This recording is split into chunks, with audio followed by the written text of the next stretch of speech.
সাইয়েদনা আদম বললেন, এরা কারা? আল্লাহ বললেন, তোমার বংশধর। সাইয়েদনা আদম বললেন, আল্লাহ, ওই যে একটা রূহ দেখা যায়, এটার নাম কি? এটা তোমার ছেলে দাউদ, সে দুনিয়াতে নবী হয়ে আসবে। সাইয়েদনা আদম বললেন, মাবুদ, আমার ছেলে দাউদের কত বছর হায়াত আপনি দিয়েছেন? আল্লাহ বললেন, মাত্র 40 বছর। সাইয়েদনা আদম বললেন, মাবুদ, এত ফুটফুটে সুন্দর আমার ছেলে দাউদ, মাত্র 40 বছর দিলেন কেন? আল্লাহ, আপনি বাড়ায় দেন, আল্লাহকে বাড়ানো যাবে না, লেখা হয়ে গেছে। সাইয়েদনা আদম বললেন, আমার 1000 বছর থেকে 60 বছর আমি আমার ছেলেরে দিয়ে দিলাম।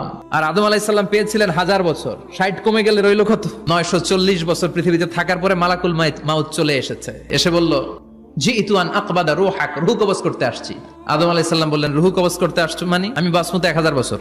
মালাকুল মাউত বললেন, না না, ওই যে আগের কথা স্মরণ করেন, আপনি 60 বছর দিয়া দিয়েছিলেন। কয়, না, আমি দেই নাই। মালাকুল মাউত বলে, আল্লাহ, ঘটনা দেখেন, দিয়া কয় দেই নাই। আল্লাহ কয়, থাক, কথা কইস না, আয়া পর। ভুলে গেছেন উনি। সেদিন থেকে আল কিতাব ওয়া শুহুদ, মানে লিখে রাখার সিস্টেম আর সাক্ষীর সিস্টেম চালু হয়েছে।